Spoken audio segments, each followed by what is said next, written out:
Hello and welcome back to PCS Niyukti Path. And as promised, I have come with a physics video. ठीक है, तो जैसा कि हमने आपको बताया था कि हम साइंस, मैथ्स, ये वो सारी जितनी भी करंट अफेयर्स जितनी भी चीजें will be covering here for the AEDO। And क्योंकि अभी BSSC सीजन का भी एग्जाम मतलब होने ही वाला है, फॉर्म्स वगैरह फिलअप हो ही गए हैं, तो this video will be useful वहां पर भी। ठीक है, तो आज के सेशन से आपका जितना भी फिजिक्स है, स्पेशली फ्रॉम क्लास 6 to 8, जितनी एनसीईआरटी है वो हमने कवर करने वाले हैं इस वीडियो के through. Why is this important, let me tell you. See, इसके बाद हम लोग 9th क्लास की एनसीईआरटी करेंगे, 9th एंड 10th की साथ में कंबाइंड वीडियो आएगी, ठीक है, फिजिक्स की।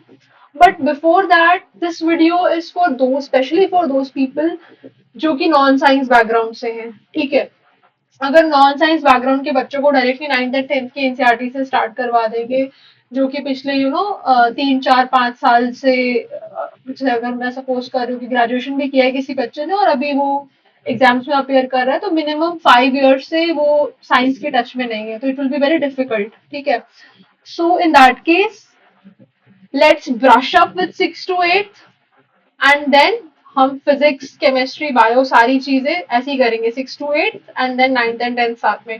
ठीक है, ताकि किसी को भी कोई प्रॉब्लम ना हो, नॉन साइंस बैकग्राउंड वाले भी साइंस में अच्छा स्कोर कर पाए। So without wasting any more time, let's start with it. अगर आप इन दोनों में से, या आप बीपीएससी, टीआर, अगर आप बीपीएससी से रिलेटेड किसी भी एग्जाम में बैठ रहे हो, या आप कहीं भी किसी भी एग्जाम में बैठ रहे हो जहाँ पे आपका साइंस आ रहा है, तो this video is for you. Have patience and just watch this video out, आपके एक एक कंसेप्ट क्लियर हो जाएंगे। ठीक है, तो सबसे पहली चीज जो अभी हम डिस्कस करने वाले हैं, that will be light, shadows and reflection. ठीक है, सो फर्स्ट थिंग इज कि आपके जितने भी टर्म्स है, टर्मिनोलॉजीज है, उसमें क्लैरिटी होनी चाहिए। So we have two types of object, that is luminous objects and non-luminous objects. So what do you mean by luminous and non-luminous objects? So luminous objects, जैसे कि नाम से ही पता चल रहा है, something that can emit light. ठीक है, जो कि ल्यूमिनस हो। ठीक है, वो खुद से अपनी एक लाइट एमिट कर सकता हो। जैसे कि सबसे बेस्ट एग्जांपल है इसका सन। ठीक है, सन के पास अपनी खुद की लाइट है, so it will be known as a luminous object. या फिर सपोज करो आपने कोई कैंडल जलाया है, ठीक है, कैंडल जल रहा है, अब बोलोगे कैंडल तो उसको खुद से थोड़ी अपनी लाइट एमिट कर रहा है। बेसिकली यहाँ पे कहने का ये तात्पर्य होता है कि जो भी लाइट है वो सोर्स जो है वो खुद ही जनरेट कर रहा है through any means. For example, अगर आपको रूम में आप बैठे हो एंड रूम में आपको कोई भी ऑब्जेक्ट दिख रहा है, तो वो ऑब्जेक्ट क्यों दिख रहा है? सपोज आपने एक बॉटल रखी है अपने टेबल पर, ठीक है, एक टेबल है एंड आपने उसके ऊपर एक बॉटल रखी है, वो बॉटल आपको क्यों दिख रही है? उसकी अपनी खुद की लाइट है? नहीं। आप जिस रूम में, आप जिस कमरे में बैठे होंगे, उस कमरे में एक लाइट लगी होगी, एक ट्यूबलाइट लगी होगी, एक एलईडी बल्ब लगा होगा।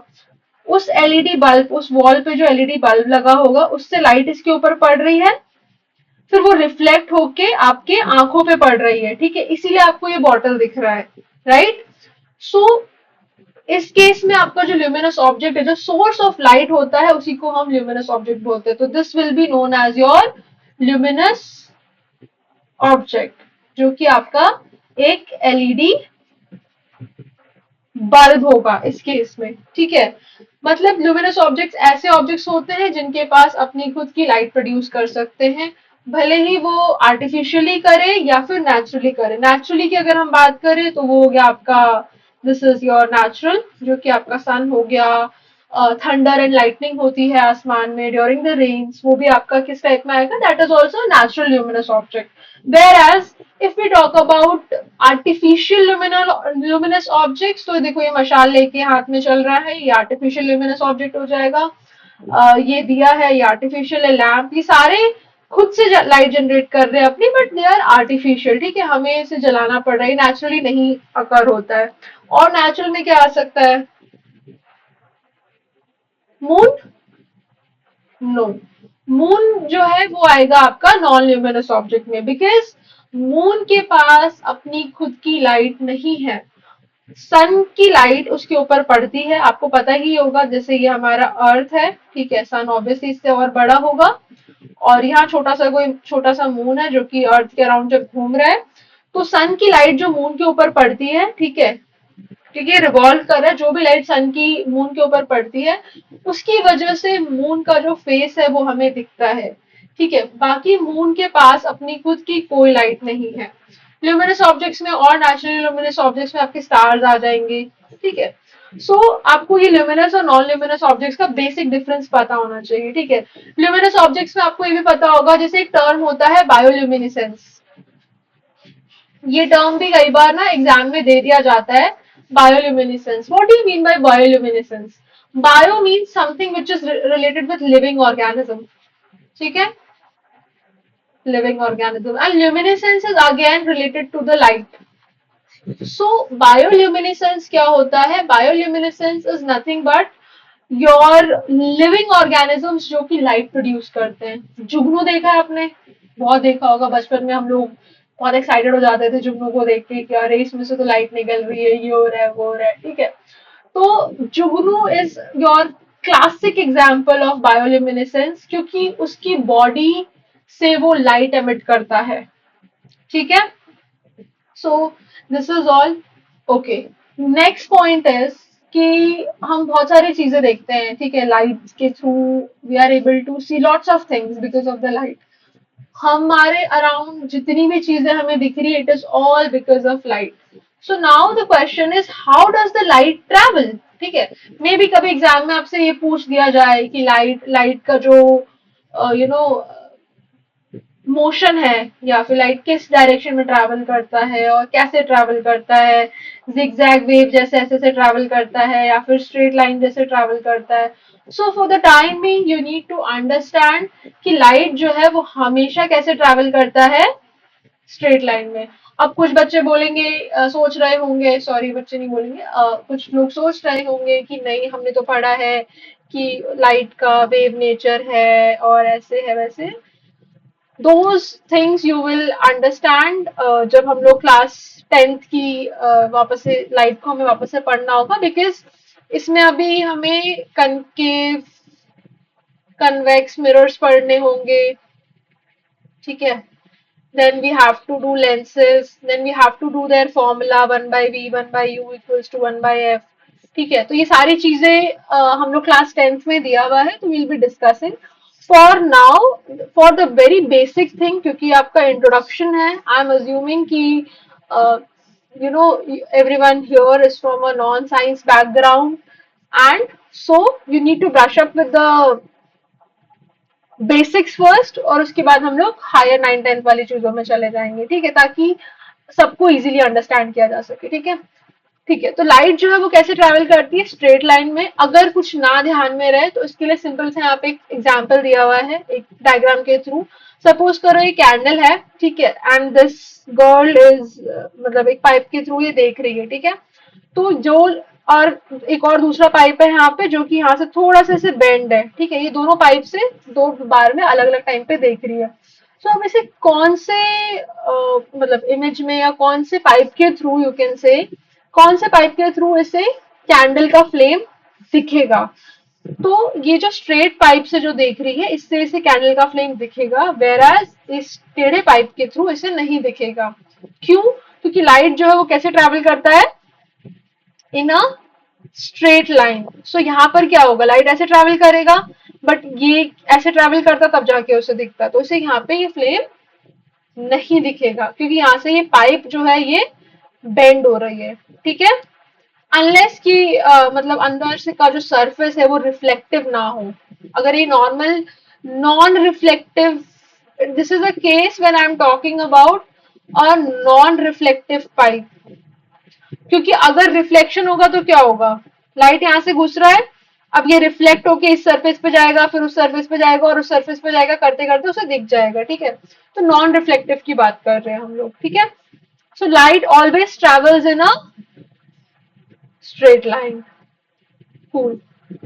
अब अपने आसपास दो तीन टाइप के ऑब्जेक्ट्स देखे होंगे, ठीक है। Many a times these objects are given in examples and all, so just we are just discussing. बहुत सिंपल है, ट्रांसपेरेंट, ट्रांसलूसेंट एंड ओपेक। ठीक है, ये बस टर्म्स की क्लैरिटी इंपॉर्टेंट है। Transparent as the name itself suggest कि आपको पूरा आर पार दिखेगा। जैसे इस बच्चे का जो शक्ल है ये हमें पूरी तरह से क्लियर, क्रिस्टल क्लियर अच्छे से दिख रहा है, तो थ्रू एंड थ्रू हमें ट्रांसपेरेंट चीजों में दिखेगा। हम ऐसा भी बोलते हैं कि कोई फ्रेंड है कि यार चलो ये रिलेशन को ट्रांसपेरेंट रखते हैं, ये करते हैं, वो करते हैं, ट्रस्ट रखते हैं। ठीक है, so transparency is a very common word that we use अपने डे टू डे लाइफ में भी। ठीक है, तो transparent means through and through दिखना। Then there is a second term which means translucent. ठीक है, ट्रांसलूसेंट का मतलब क्या होता है? अब ट्रांसलूसेंट मतलब आपको थोड़ा थोड़ा दिखेगा। जैसे अब ये बच्ची है, यहाँ पे खड़ी है इस शीशे को लेके, तो आपको इसका फेस पूरी तरह क्लियर नहीं दिख रहा है, बट आपको दिख रहा है, राइट? जैसे इस केस में आपको पूरी तरह दिख रहा है थ्रू एंड थ्रू, इसमें क्या है, आपको सब कुछ दिख रहा है बट उतना क्लियर नहीं दिख रहा है जितना क्लियर आपको फर्स्ट केस में दिख रहा है। ठीक है, तो इसमें बेसिक डिफरेंस क्या है, इससे जो है लाइट पूरी की पूरी पास हो रही है। ठीक है, लाइट कहीं से आ रही है और ये पूरी की पूरी इसमें से पास ऑन हो जा रही है। ठीक है, इसकी वजह से आपको ये ऑब्जेक्ट जो है इसके पीछे का ये पूरी तरह दिख रहा है। Whereas in this case, translucent object के केस में लाइट आ रही है, कुछ अमाउंट ऑफ लाइट जो है, जैसे सपोज करो ये वाला पास हो गया, ये पास हो गया, ये पास हो गया, तो कुछ अमाउंट ऑफ जो लाइट है वो उससे पास होके जा पा रही है, जिसकी वजह से हमें ये लड़की दिख रही है। ठीक है, so translucent objects allow some amount of light to pass through it, whereas when we talk about the opaque objects, opaque objects क्या होते हैं? ओपेक ऑब्जेक्ट्स मतलब ये लाइट को पूरी तरह से ऑब्स्ट्रक्ट कर देंगे। ठीक है, बिल्कुल भी अपने थ्रू पास नहीं होने देंगे। लाइट यहाँ आएगी बस और खत्म हो जाएगी या रिफ्लेक्ट हो जाएगी। ठीक है, ये अपने थ्रू लाइट को पास ऑन होने ही नहीं देंगे। ठीक है, so transparent, translucent and opaque objects are clear. ठीक है, नेक्स्ट आता है हमारे पास शैडो। हम इतना देखते हैं शैडो, हम शैडो के साथ खेलते भी हैं, हम दीवारों पे शैडो बनाना चाहते हैं, हम बहुत सारी चीजें करते हैं, बट ये शैडो फॉर्म क्यों होता है? कभी सोचा आपने ये शैडो क्यों बनता है? बेसिकली अभी आपने पढ़ा ना कि opaque objects, what are opaque objects? Opaque objects are those objects which do not allow any light to pass through it. ठीक है, उसके थ्रू एक भी लाइट पास नहीं होगा। जैसे कि ये बच्ची यहाँ पे खड़ी है, ठीक है, यहाँ पे सन है आपका, यहाँ से लाइट आ रही है, बट ये लड़की कैसी है? ओपेक है, इसके थ्रू बिल्कुल लाइट पास नहीं होगा। तो उससे क्या होगा, यहाँ पे एक ब्लॉकेज आ गया इसके शेप का और साइज का, लाइट पास नहीं हो रही। और इसके साथ नीचे ये जो ग्राउंड है, it is acting like a screen. See, shadow form होने के लिए दो चीजें बहुत इंपॉर्टेंट है। पहला, एक सोर्स ऑफ लाइट होना चाहिए। ठीक है, कहीं से लाइट आना चाहिए। ऑब्जेक्ट क्या होना चाहिए? ओपेक होना चाहिए। क्योंकि अगर आपका ऑब्जेक्ट ओपेक नहीं होगा, ट्रांसपेरेंट या ट्रांसलूसेंट होगा, तो लाइट क्या होगी? It will pass through it. ठीक है, वो ट्रांसलूसेंट के केस में थोड़ा सा पास हो जाएगी, ट्रांसपेरेंट के केस में पूरा पास हो जाएगी। तो लाइट जो है उसके थ्रू जो है थ्रू एंड थ्रू पास हो जाएगी, तो उस केस में शैडो नहीं बनेगा। और तीसरी चीज जो बहुत इंपॉर्टेंट है वो है स्क्रीन। आप शैडो देखोगे कहाँ? कुछ तो होना चाहिए ना जहाँ पे कि आप शैडो को अपने देख सको। फॉर एग्जाम्पल कोई वॉल हो सकता है, कोई ग्राउंड हो सकता है, कोई पर्दा हो सकता है, मतलब कुछ भी आपका स्क्रीन टाइप की कोई चीज होनी चाहिए जहां पर कि आप अपने शैडो को देख सको। जैसे ये बच्चे यहाँ पे खेल रहे हैं, ठीक है, यहाँ से मे बी हो सकता है लैंप लगा हो, स्ट्रीट लाइट लगी हो, यहाँ से लाइट इनके ऊपर पड़ रही है। ठीक है, अब इनकी बॉडी क्या कर रही है? इसको ऑब्स्ट्रक्ट कर रही है। ठीक है, ये जो तीनों की जो बॉडी है इस लाइट को ऑब्स्ट्रक्ट कर रही है। जहां पे इस लाइट को ऑब्स्ट्रक्ट कर रही है, उसके बाद लाइट आगे पास ऑन नहीं हो पा रही, तो वहां का एरिया कैसा हो गया है? डार्क हो गया है। देखो ये डार्क हो गया है यहाँ तीनों का। ठीक है, क्यों डार्क दिख रहा है? क्योंकि इतने एरिया पे जो लाइट है वो क्या होगी? रुक गई है। अदरवाइज अगर ये बच्चे यहाँ पे नहीं होते तो लाइट पूरी तरह दीवार पे पड़ती, तो ये पूरी तरह दिखता। ठीक है, पर अभी क्योंकि यहाँ पे बच्चे खड़े हैं तो इन बच्चों ने लाइट को क्या कर दिया है? रोक दिया है, जिसकी वजह से इनको इनका शैडो दिख रहा है इस दीवार के ऊपर। माइंड यू, यहाँ पर स्क्रीन होना बहुत जरूरी है। अगर स्क्रीन नहीं होगा, आप सोचोगे आपको आपका शैडो दिख जाए, तो नहीं दिखेगा। Same example with the ball, ठीक है, क्योंकि इतने एरिया पे जो लाइट पड़ रही है वो यहाँ पे आके रुक जा रही है, तो बॉल का उतना बड़ा हमें यहाँ पे शेडो दिख रहा है, ठीक है। शेप, साइज, शार्पनेस, ये सारी चीजें डिपेंड करती है, किस चीज पर डिपेंड करती है? ऑब्जेक्ट का पोजीशन क्या है, क्या शेप है, कैसा है, क्या नहीं है, ठीक है, इन सारी चीजों पर डिपेंड करेगी, ठीक है। क्योंकि आपने देखा होगा, कई बार देखा होगा कि हम शैडोज के साथ जब खेलते हैं तो कभी वो बहुत लंबा हो जाता है, कभी वो बहुत छोटा हो जाता है, तो पोजीशन के अकॉर्डिंग, एंगल के अकॉर्डिंग वो चीजें चेंज होती है, शैडो का शेप, साइज, कि कितना शार्प बना है, ठीक है। तो ये सारी चीजें जो है इट डिपेंड्स। सिमिलरली, अच्छा ये बताओ, क्या शैडो का कोई कलर होता है? मतलब सपोज करो, आज मैं खड़ी थी तो आज मुझे अपनी ब्लैक शैडो दिखी, ठीक है, कल को मैंने किसी और कलर का कपड़ा पहना तो शैडो का कुछ चेंज हो जाएगा? No. So this is a very basic thing, ठीक है। Next is your reflection of light, ये आपको समझना पड़ेगा, ठीक है। Reflection of light, what do you mean by reflection of light? Light जो है हमेशा क्या होता है, it travels in a straight line, ठीक है। सपोज यहाँ सन है, सन से आपकी लाइट आई, वो स्ट्रेट लाइन ऐसे आई, आपने यहाँ पर एक कांच लगा दिया, एक मिरर लगा दिया। What is mirror? Mirror is a shiny surface. अब क्या होगा, शाइनी सरफेस होने की वजह से जितनी लाइट यहाँ पड़ेगी वो सारी रिफ्लेक्ट हो जाएगी किसी पर्टिकुलर डायरेक्शन में, वो यहाँ रिफ्लेक्ट हो गई, तो इसी को हम लोग बोलते हैं रिफ्लेक्शन ऑफ लाइट। मतलब क्या है, बेसिकली ये स्ट्रेट लाइन में आ रही थी, आपने उसका डायरेक्शन चेंज कर दिया, ठीक है। Change in direction of light by a mirror is called reflection of light, ठीक है। तो लाइट आपकी यहाँ से स्ट्रेट लाइन से आ रही थी, आपने क्या किया, वहां पे एक मिरर लगा के you changed its direction of light. तो जब भी आप लाइट के डायरेक्शन को चेंज करते हो using any reflective surface, any shiny surface, that is known as your reflection of light, ठीक है। Then we have lateral inversion, ये आपने काफी बार टर्म सुना होगा। What do you mean by lateral inversion? Your lateral inversion, lateral means आपको left का राइट, राइट का लेफ्ट दिखेगा, इन्वर्जन मतलब उल्टा, ठीक है। लैटरल मतलब दोनों साइड्स, ये साइड, ये साइड, और ये इन्वर्ट हो जाते हैं, मतलब उल्टे हो जाते हैं, लेफ्ट का राइट दिखता है, राइट का लेफ्ट दिखता है। ऐसा कौन से मिरर में होता है? तो ऐसा प्लेन मिरर में होता है। तो आपसे क्वेश्चन क्या पूछा जा सकता है कि जैसे इट माइट बी आस्क्ड कि which of the following mirror shows lateral inversion, ठीक है। तो कनकेव, कन्वेक्स, सारे आपको ऑप्शन दे देंगे, तो आपको प्लेन मिरर आपको पता ही है, दिस इज वेरी सिंपल है, बचपन से देखते आ रहे हैं हम लोग, ठीक है। So idea here is not कि हम बहुत ज्यादा बेसिक चीजें डिस्कस कर रहे हैं, इट्स जस्ट दैट कि एक बार आप ब्रशअप हो जाओगे तो आपके लिए 9th एंड 10th की चीजों को पिकअप करना ज्यादा आसान होगा, ठीक है। तो it will help you, and this whole lesson is based on NCERT, जो आपकी लेटेस्ट एनसीईआरटी है, ठीक है, वहीं से चीजें उठाई गई है। जैसे कि अभी एक फन फैक्ट उठाया है मैंने, आप यहाँ पे देख सकते हो, पीछे लिखा हुआ है एनसीईआरटी रिपब्लिश्ड, ठीक है। तो जितनी भी चीजें, इसके बाद ऐसा होगा कि आपको 6 to 8 की एनसीईआरटी नहीं पढ़नी होगी, and in today's time seeing BPSC के पूरे changes and all, specially with respect to science, कोई घटना चक्र कुछ भी सॉल्व करना हेल्प नहीं करने वाला until and unless you have a conceptual clarity, ठीक है, जिसपे आप लोग आराम से चीजों को बिल्डअप कर सके, कुछ भी क्वेश्चन पूछेगा आपको आता होगा। तो उसके लिए बहुत इंपॉर्टेंट है कि आप पहले एनसीईआरटी को पढ़ें, एंड उसके बाद आपको अगर क्वेश्चंस लगाने हैं तो आप घटना चक्र वगैरह कुछ उठा सकते हैं।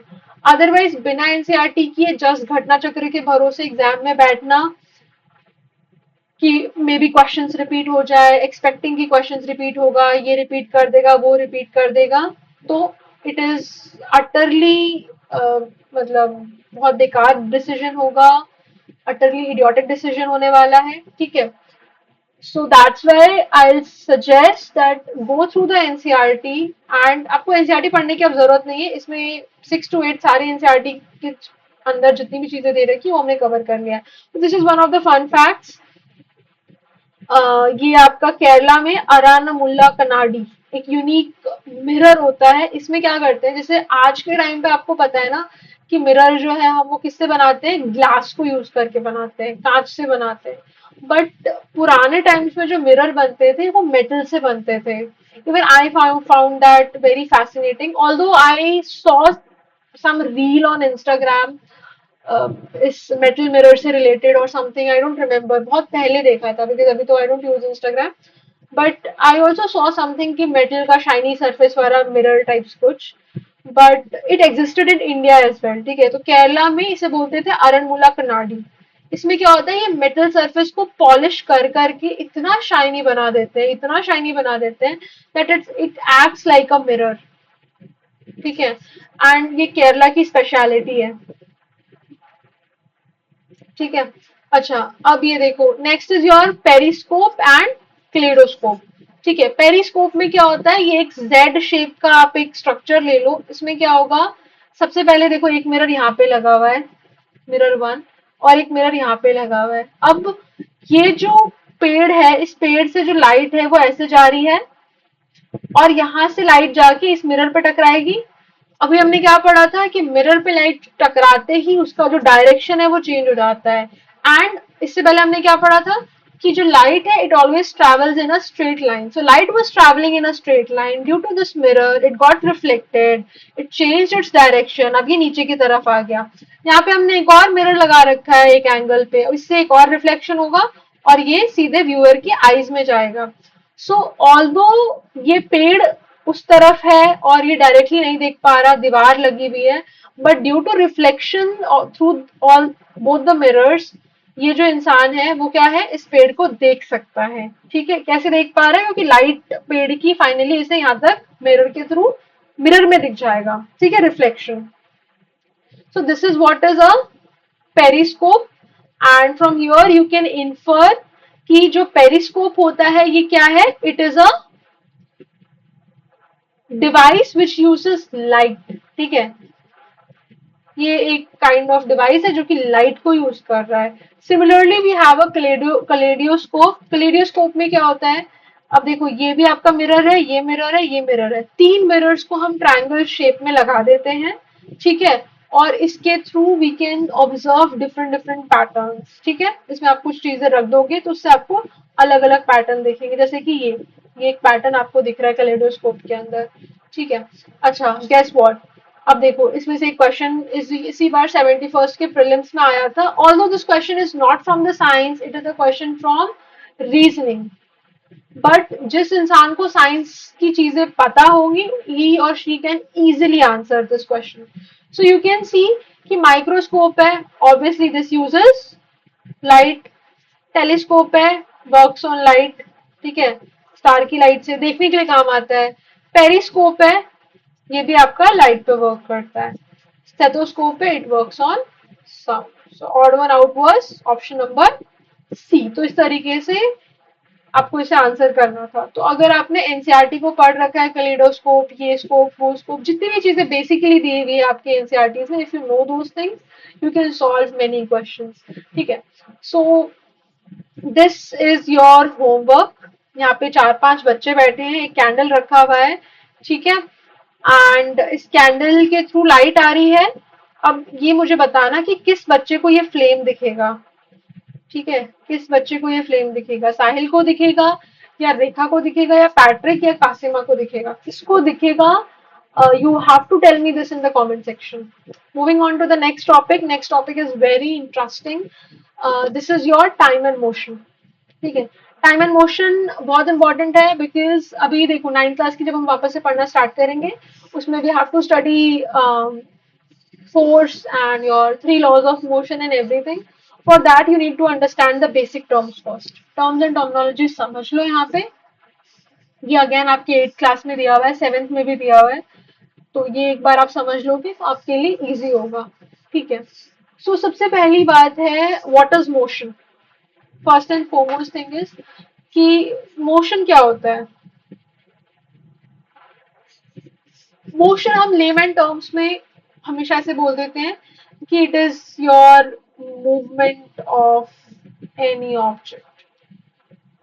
ठीक है, कोई भी ऑब्जेक्ट अगर मूव कर रहा है यहाँ से वहां, कोई ऑब्जेक्ट मूविंग है, तो उसको हम बोलते हैं कि फलाना ऑब्जेक्ट जो है it is in the motion. अगर हम साइंटिफिक टर्म्स में मोशन की बात करें, so it is your change in position with respect to time. Obviously suppose करो आपका ऑब्जेक्ट यहाँ था, हम कह रहे हैं कि ये मूव हो रहा है, ये टाइम में बी सपोज करो दिस वाज 3 PM पे ऑब्जेक्ट यहाँ पर था, ठीक है। नाउ 3:01 PM पे इट इज योर हियर, ठीक है। अब क्या हुआ, पोजीशन चेंज हो गई, पहले वो इस पोजीशन पे था, अब वो इस पोजीशन पे था। With respect to time, time कितना लगा, 1 मिनट। तो this is your motion, change in position with respect to time. तो इससे हमें पता चलता है कि ओके मतलब ऑब्जेक्ट जो है it is in the movement, it is moving. Now we have different types of motion, ठीक है। मोशन भी हमारे पास ना अलग अलग टाइप्स के होते हैं। Give me a moment.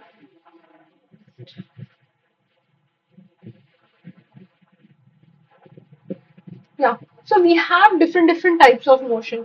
सबसे पहला है लीनियर मोशन, ठीक है। लीनियर मोशन क्या होता है, लीनियर का मतलब होता है something which is going in a straight line. कोई भी चीज ऐसी जो कि कैसे चल रही है, स्ट्रेट लाइन में चल रही है। सपोज करो कोई भी ऑब्जेक्ट है वो स्ट्रेट रोड पे मूव कर रहा है, उसे हम क्या बोलेंगे, लीनियर मोशन। अगर कोई भी ऑब्जेक्ट आपका स्ट्रेट मूव कर रहा है, स्ट्रेट लाइन में मूव कर रहा है, that motion is known as your linear motion. Example आप सोच सकते हो, जैसे कि कोई गाड़ी है वो एनएच पे चल रही है, ठीक है, लंबी सी एक्सप्रेसवे है, स्ट्रेट एक्सप्रेसवे है या फिर फ्लाईओवर पे चल रही है, तो उस पर्टिकुलर टाइम पीरियड के लिए जो गाड़ी है वो हमारे किस मोशन में है, linear motion. Next is your circular motion. Circular का मतलब सर्कल, ठीक है। यहाँ पर जो मोशन होगा वो कैसे होगा, आप एक गोल गोल मोशन में घूम रहे हो, सर्कुलर पाथ पे घूम रहे हो। जैसे कि आपका अर्थ घूम रहा है, Earth is revolving around the sun, Earth is, moon is revolving around the Earth, ठीक है।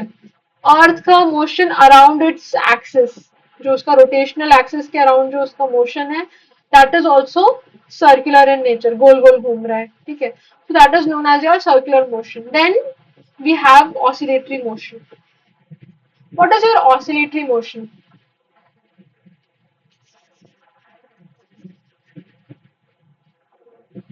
So your oscillatory motion is a motion जब आपका कोई भी चीज टू एंड फ्रो हो रहा है। दो पॉइंट्स ले लिए, सपोज करो एक पेंडुलम है एंड दो पॉइंट्स ले लिए एक्सट्रीम पोजीशन, एक ये हो गया एक ये पोजीशन हो गया, ठीक है। अब ये पेंडुलम क्या करता है, इसी पोजीशन के अराउंड ऐसे ऐसे घूम रहा होता है, राइट। सो इसी मोशन को हम लोग क्या बोलते हैं, टू एंड फ्रो मोशन। आगे जा रहा है, फिर पीछे आ रहा है, फिर आगे जा रहा है, फिर पीछे आ रहा है, फिर आगे जा रहा है, फिर पीछे जा रहा है। और इसकी एक फिक्स पोजीशन है, ये जो सेंटर पे जो है ये एक फिक्स पोजीशन है। इसी फिक्स पोजीशन के अराउंड इट इज मूविंग आगे and then again it goes back. So this kind of motion is known as your oscillatory motion. अब ये ऑसिलेटरी मोशन आप पढ़ोगे साउंड में भी, ठीक है, क्योंकि साउंड भी इसी मोशन के ऊपर वर्क करता है, ठीक है। So this is your simple pendulum, ठीक है। It is attached to some rigid support, लंबा सा थ्रेड होता है, उसके नीचे बॉब लगा होता है, ठीक है। इसकी मेन पोजीशन ये है, दोनों एक्सट्रीम पोजीशन है, और इसी दोनों एक्सट्रीम पोजीशन के अराउंड ये ऐसे ऐसे ऐसे ऐसे ऐसे ऐसे घूमता रहता है। And this to and fro motion is known as your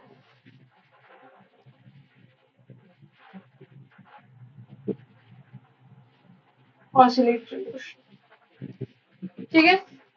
okay, अब ये देर इज अ क्वेश्चन कि व्हाट इज टाइम पीरियड, ठीक है। कोई भी पेंडुलम है उसका टाइम पीरियड क्या होता है, तो ये पेंडुलम है, चलो यहीं पे बना लेते हैं, दिस इज अ पेंडुलम, ठीक है। ये इसके मेन पोजीशंस हो गए ए एंड बी। अब what is a time period, time taken by a pendulum to complete one full oscillation is called as time period, ठीक है। अब ये पेंडुलम है, इसका टाइम पीरियड क्या होगा, जितना भी टाइम इसको एक ऑसिलेशन करने में लग रहा है वही उसका टाइम पीरियड है। अच्छा, अब इसका एक ऑसिलेशन हम कैसे काउंट करते हैं? सपोज करो this pendulum is at the centre right now, it is at its mean position,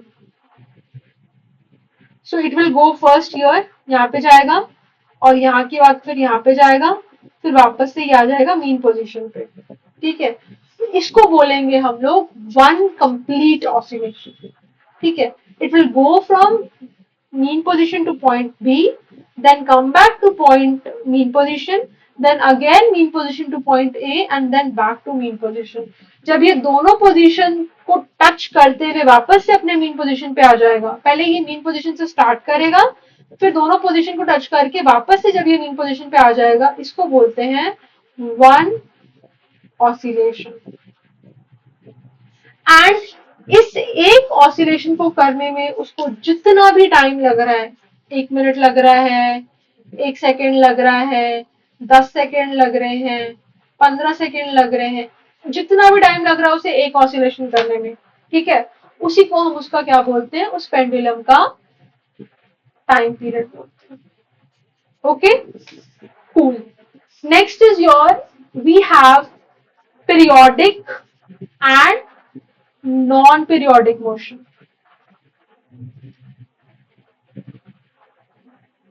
ठीक है, we have two types of motion, which is your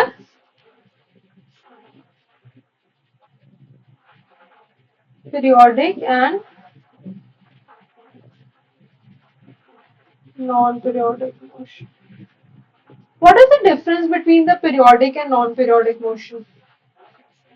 See, periodic motion का मतलब होता है कि आप जो भी चीज कर रहे हो, ठीक है, आप जो भी चीज, तो देखो ये periodic and non-periodic thing can be brought into any kind of motion, चाहे वो linear motion कर रहे हो, चाहे वो circular motion कर रहे हो, या फिर आप कुछ भी कर रहे हो, ठीक है, बट मोस्टली अगर आप इसको देखोगे, since we have to repeat its path, ठीक है, so it is mostly applicable to your circular motion in general, it can take place in linear motion as well, क्योंकि अगर कोई इंसान है, ठीक है, एंड इफ ही और शी इज गोइंग स्ट्रेट, फिर वापस आ रहा है, रिपीट कर रहा है अपने पाथ को उसी इंटरवल ऑफ टाइम में, फिर वापस आ रहा है, अगर वो एक ही ए और बी पोजीशन के बीच में घूम रहा है, तो इसे क्या बोल सकते हैं, पीरियोडिक मोशन बोल सकते हैं। ठीक है, सर्कुलर मोशन में भी आता है पीरियोडिक मोशन और ऑसिलेटरी में भी आता है, क्योंकि टू एंड फ्रो मोशन है।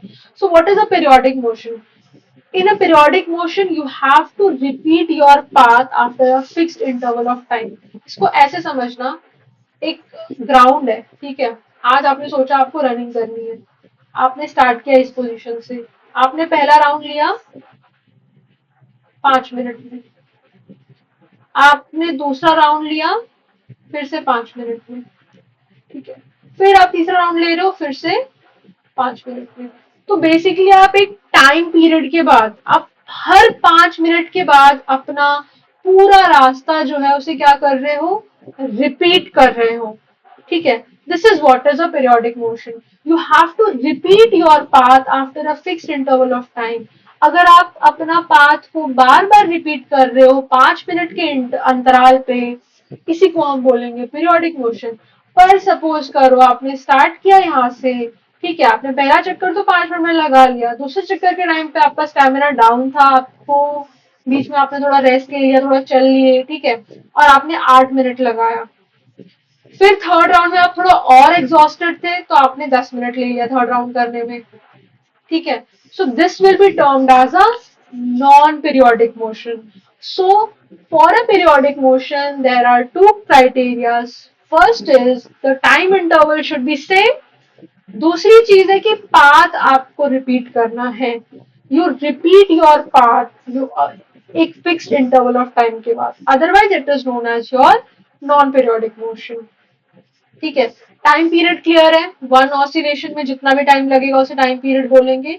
अच्छा, अब स्पीड डिस्टेंस एंड टाइम के ना कुछ बहुत बेसिक फॉर्मूलाज हैं, वो एक बार देख लो, it might be useful in doing some numericals and all, अगर एग्जाम में आ जाए तो, क्योंकि BPSC is now moving towards the numerical parts.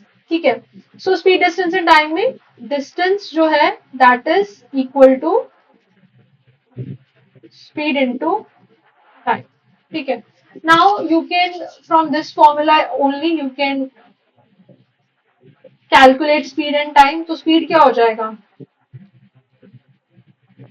Distance upon time,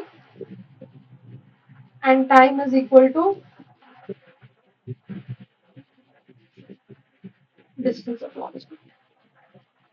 अच्छा, इसके अलावा आपको सबके एसआई यूनिट पता होनी चाहिए, which is very important. Distance का एसआई यूनिट क्या है, मीटर। स्पीड का क्या है, चलो उससे पहले टाइम का जान लो, तो आप स्पीड का खुद निकाल लो।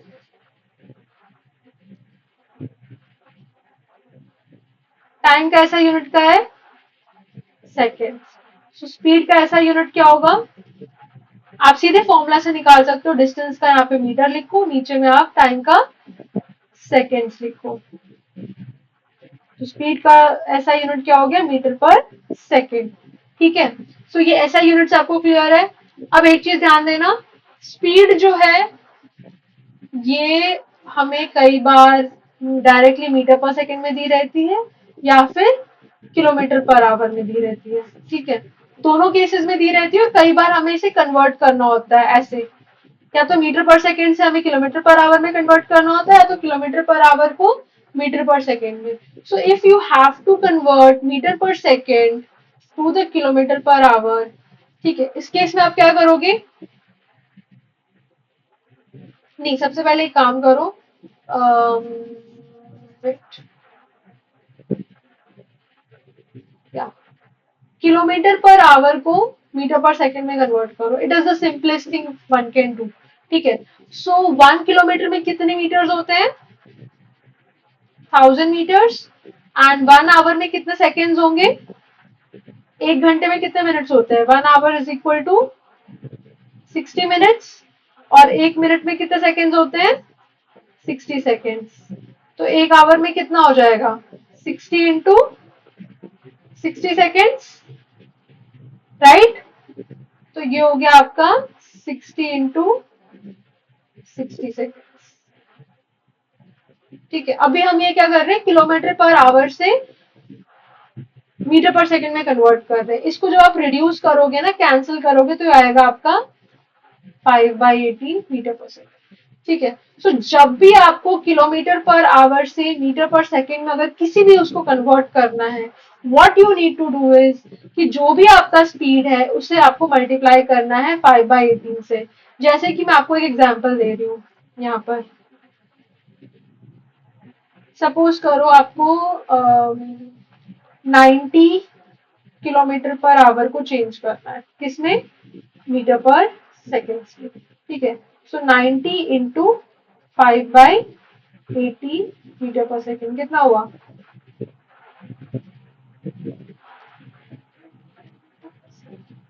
अब ऐसा क्यों होता है, क्योंकि अगेन अगर आप इसको प्रॉपर फॉर्मूले से करने जाओगे तो आप क्या करोगे, 90 किलोमीटर को अगर आपको मीटर में कन्वर्ट करना है तो इंटू 1000। ठीक है, और 1 आवर को आप कैसे लिखोगे, 60 इंटू 60 सेकेंड। तो इसको अगर आप वापस कैंसिल करोगे तो ये 5/18 ही निकल के आता है। इसीलिए हम क्या करते हैं, हम डायरेक्टली 5/18 मीटर पर सेकेंड से मल्टीप्लाई कर देते हैं। When I used to be a kid, I used to be very confused कि 5/18 कब मल्टीप्लाई करना है, 18/5 कब मल्टीप्लाई करना है। क्योंकि द फन फैक्ट इज कि जब आपको किलोमीटर पर आवर से मीटर पर सेकेंड में कन्वर्ट करना है, then you have to multiply it by 5/18 metre per second. जबकि अगर आपको इसका उल्टा करना है तो आपको क्या करना पड़ेगा, 18/5 मीटर पर सेकेंड से मल्टीप्लाई करना पड़ेगा। ठीक है, अगर आपको मीटर पर सेकेंड को किस में कन्वर्ट करना है, किलोमीटर पर आवर में, ठीक है, तो आपको इसे उल्टा करना पड़ता है। तो आप बस एक का ध्यान रखो कि जब भी आपको किलोमीटर पर आवर को मीटर पर सेकेंड में कन्वर्ट करना है तो आपको 5/18 से मल्टीप्लाई करना है। अगर गलती से आप कंफ्यूज हो जाओ तो सिंपली आप किलोमीटर पर आवर ऐसे लिखना, डैश डाल के मीटर पर सेकेंड, फिर देख लो, अच्छा मीटर ऊपर 1000 है, नीचे 3600 है, तो ऑब्वियसली कट करोगे तो ऊपर 5 आएगा, नीचे 18 आएगा। ठीक है, और उसका उल्टा कर दोगे तो 18/5 मीटर पर सेकेंड। तो इससे क्या है, कभी भी कंफ्यूजन नहीं होगा और आपको रटाफिकेशन नहीं करना पड़ेगा। लॉजिक लगाओ, एप्लीकेशन करो चीजों का and it will be super easy, you don't have to रटाफाई anything. And science is not a subject which can be रटाफाइड, रट्टा नहीं मार सकते, मारना भी नहीं चाहिए, अदरवाइज किसी ना किसी कॉम्प्लेक्स गेम में आप फंस जाओगे। ठीक है, so I hope this is clear now. अगर हमें kilometer per hour to meter per second करना है तो हम क्या करेंगे, into 5/18 metre per second.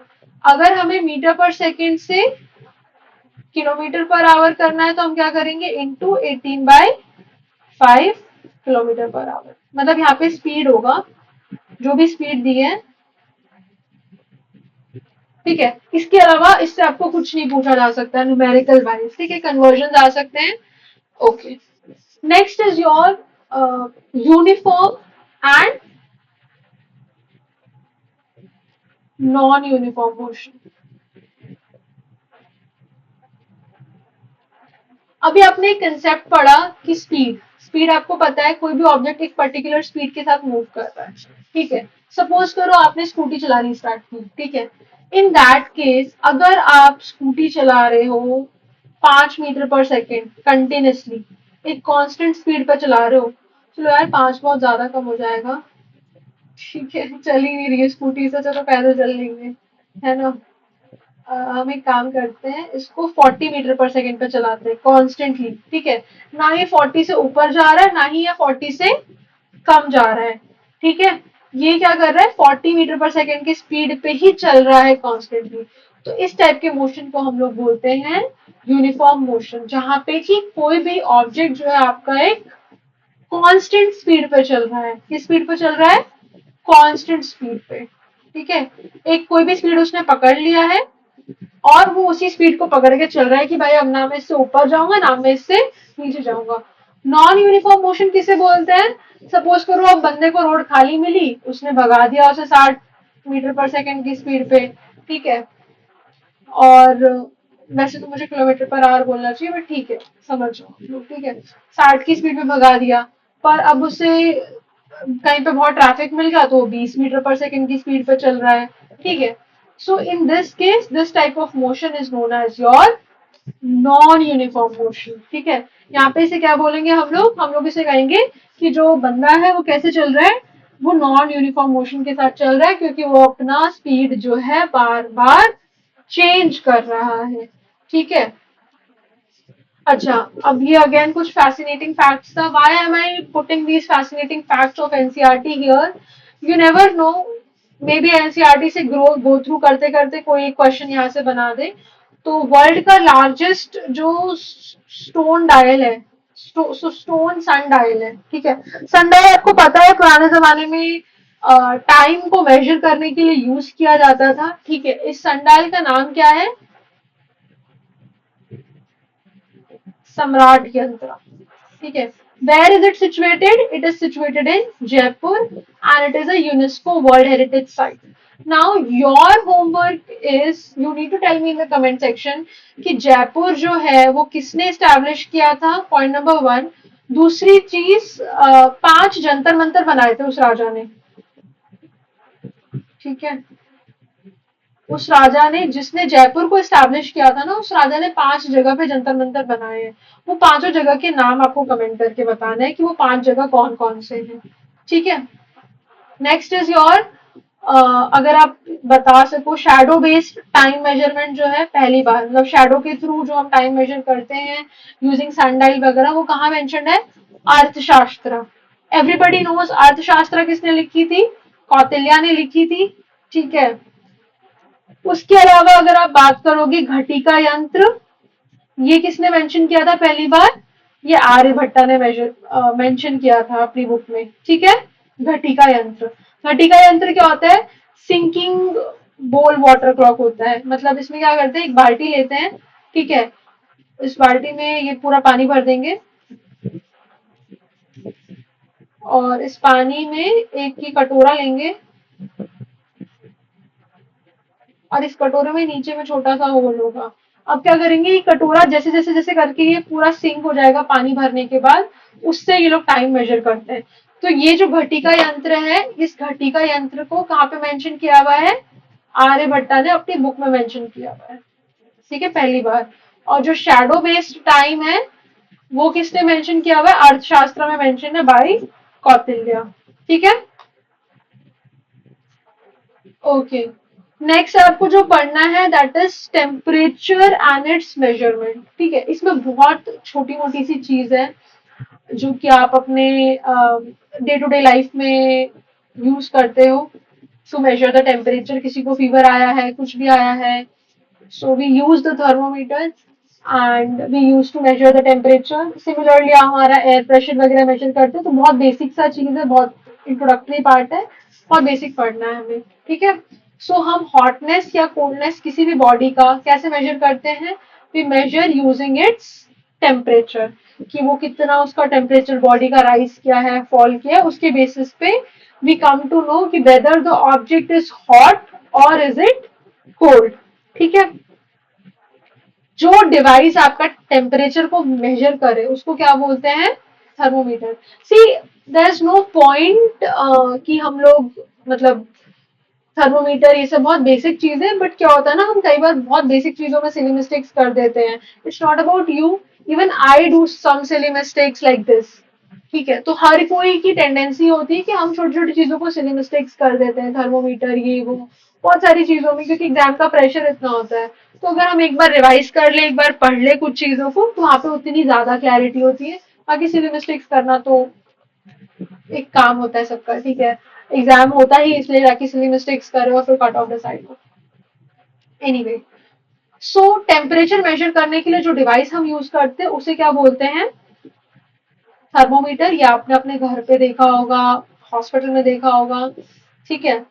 Body temperature को मेजर करने के लिए, अच्छा देखो अब क्वेश्चन कैसे ट्वीक किया जाता है।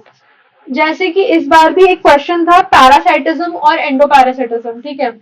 अब उसमें क्या है, बीपीएससी ने पैरासाइटिज्म तो बोला है, बट अगर बहुत स्पेसिफिकली अगर हम लोग बात करेंगे तो उसका आंसर जो है वो एंडोपैरासाइटिज्म होना चाहिए, ठीक है।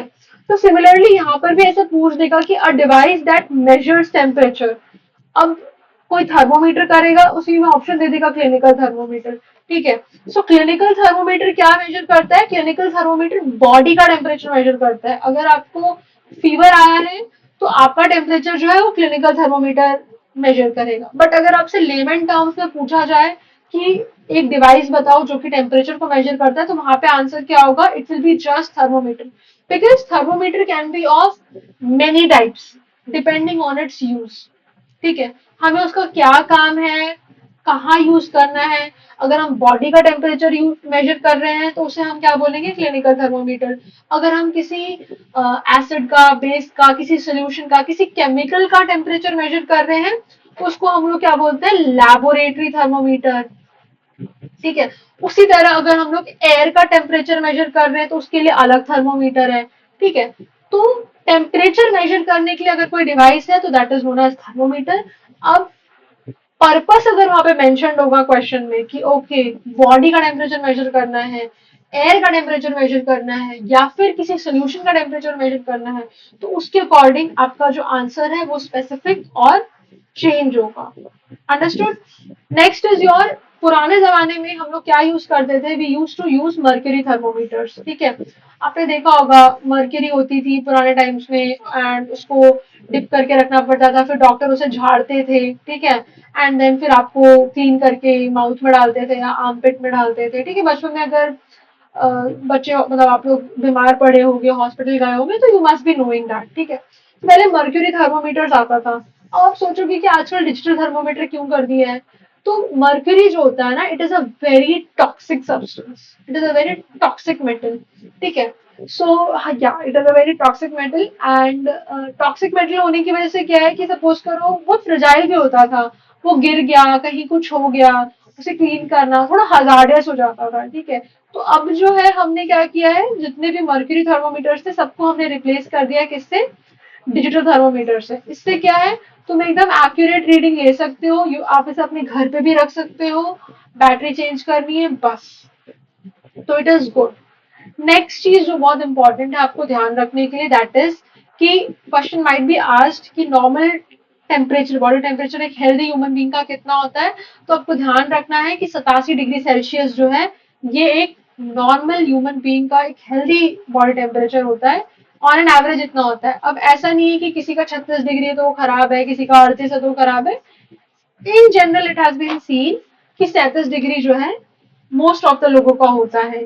ठीक है, बाकी it can very between 35 to 42, but इसके ऊपर और इसके नीचे नहीं जाना चाहिए, क्योंकि इसके ऊपर जाएगा तो उससे क्या होगा, ब्रेन फीवर हो जाएगा, इंसान मर सकता है। और इससे नीचे भी अगर बहुत ज्यादा चला गया तो उससे हाइपोथर्मिया हो जाएगा। हमने कई बार सुना होगा ना कि कोई ठंडी में था, बहुत पहाड़ी जगह पे था, उसको हाइपोथर्मिया हो गया। हाइपोथर्मिया मतलब हाइपो, हाइपो का मतलब होता है किसी भी चीज की कमी पड़ जाना। ठीक है, समथिंग जो कि आपको कमी पड़ जाए किसी चीज की। तो यहाँ पे thermia mean something related to heat. तो हाइपोथर्मिया मतलब उसको हीट की कमी हो गई, उसका जो बॉडी का जो टेम्परेचर वो बहुत ज्यादा गिर गया और उसको गर्मी की कमी हो गई, उसे गर्मी की जरूरत थी। ठीक है, तो इसीलिए वो जो बंदा होता है या जिसकी भी बात करते हैं हम लोग, तो हम ऐसे कहते हैं कि सामने वाला इंसान जो है वो हाइपोथर्मिया से ही और she died. Okay, now next is your clinical thermometer. जो भी हम लोग यूज करते हैं उसमें इन जनरल हमारा सेल्सियस यूज करते हैं हम लोग, सेल्सियस का स्केल होता है। दूसरा हमारा टेम्परेचर है वो क्या है, हमारा फ़ारेनहाइट स्केल। ठीक है, फ़ारेनहाइट स्केल अगेन एक अलग यूनिट है जिसमें हम टेम्परेचर को मेजर करते हैं, डिग्री फ़ारेनहाइट पे मेजर करते हैं, और इसे ऐसे डिग्री फ़ारेनहाइट ऐसे लिखा जाता है। सेकेंडली, या आपका जो 37 डिग्री सेल्सियस है वो फ़ारेनहाइट स्केल पे कितना होता है, 98.6 डिग्री फ़ारेनहाइट। ठीक है, ओके। नेक्स्ट अगर हम बात करें साइंटिफिक वर्क के लिए, जहाँ पे भी हमें साइंटिफिक कैलकुलेशन के लिए अगर हमें टेम्परेचर को मेजर करना है, यूज करना है, तो that we do using the Kelvin scale. अच्छा, अब ध्यान देना, केल्विन में कुछ डिग्री केल्विन करके नहीं होता है, इट इज जस्ट अ के।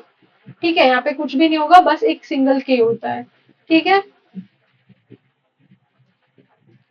और अच्छा एक चीज बहुत इंपॉर्टेंट है, ऐसा यूनिट ऑफ टेम्परेचर, क्योंकि हम हमेशा क्या करते हैं, हमेशा फ़ारेनहाइट या डिग्री सेल्सियस में देखते हैं टेम्परेचर को, तो हमें एग्जाम में कंफ्यूजन होता है कि अच्छा ये नहीं ये करके। बट ऐसा यूनिट जो है, ये साइंटिफिक रिसर्च में जो इसका यूनिट है उसी को हम ऐसा यूनिट बोलते हैं, दैट इज योर केल्विन। ठीक है, एंड केल्विन स्केल से अगर आपको केल्विन स्केल में अगर आपको टेम्परेचर पता लगाना है, तो सेल्सियस स्केल, सपोज करो 37 डिग्री सेल्सियस है आपकी बॉडी का, और आपको केल्विन में पता करना है कितने केल्विन है, तो आपको 273.15 ऐड करना पड़ेगा। तो उसको ऐड करके जितना भी आएगा that will be your temperature in kelvin. Understood. And उसके अलावा अगर आपको डिग्री सेल्सियस से चेंज करना है, डिग्री सेल्सियस फाइंड करना है, अगर फ़ारेनहाइट से आपको डिग्री सेल्सियस में बदलना है तो आपको ये फॉर्मूला यूज करना पड़ेगा, डिग्री सेल्सियस से फ़ारेनहाइट में चेंज करना है तो ये फॉर्मूला यूज करना पड़ेगा। ठीक है, तो ये तो बस सिंपल कन्वर्जन है। ये कन्वर्जन आप खुद से भी एक बार ट्राई करके देख सकते हो कि अगर फ़ारेनहाइट दिया हुआ है, ठीक है, फ़ारेनहाइट कोई भी चीज 100 फ़ारेनहाइट अगर टेम्परेचर, तो कितना हो जाएगा। ठीक है, 99 फ़ारेनहाइट है, चलो एक एग्जाम्पल ही ले लेते हैं फ़ारेनहाइट का।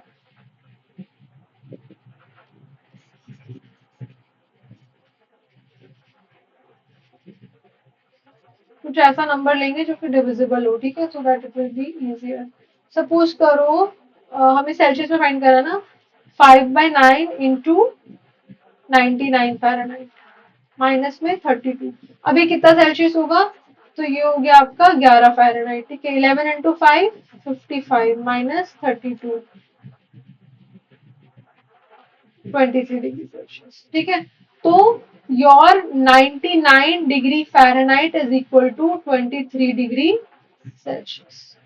ठीक है, सिमिलरली आप ये सेल्सियस वाला भी कर सकते हो। एग्जाम्पल ले लो, जैसे 9/5 इंटू 25 डिग्री सेल्सियस। ठीक है, अभी कितना फ़ारेनहाइट होगा ये देख लो, 5 डिग्री। 45 प्लस 32 कितना हो गया, 77 डिग्री फ़ारेनहाइट। ठीक है, तो इस तरीके से आप अपने कैलकुलेशन एंड कन्वर्जन जो है वो कर सकते हो। ओके, नेक्स्ट इज योर, ये देखो, ये रहा आपका रूम थर्मोमीटर। ये किस लिए यूज होता है रूम थर्मोमीटर?